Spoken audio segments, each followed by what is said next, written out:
Doctor కావాలనుకుని అనూహ్యంగా ఆమె తన కెరియర్ని లిటరేచర్ వైపు మళ్లించింది. కానీ ఐష్ గ్లామర్ని ఒక ఇంగ్లీష్ ప్రొఫెసర్ గుర్తించారు. ఆయన ఫోటో జర్నలిస్ట్ కూడా.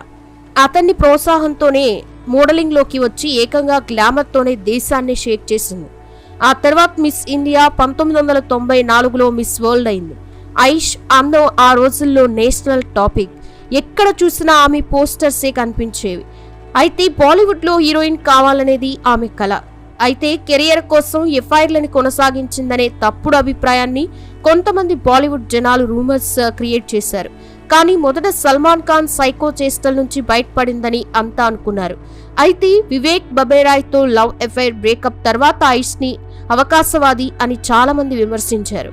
ఎందుకంటే సల్మాన్ ఖాన్తో హమ్ దిల్ దే చుప్ సనం వరకు ఐష్ పెద్ద హీరోలతో యాక్ట్ చేయలేదు. కేవలం ఇద్దరు జీన్స్ సినిమాల ద్వారా పాపులర్ అయింది.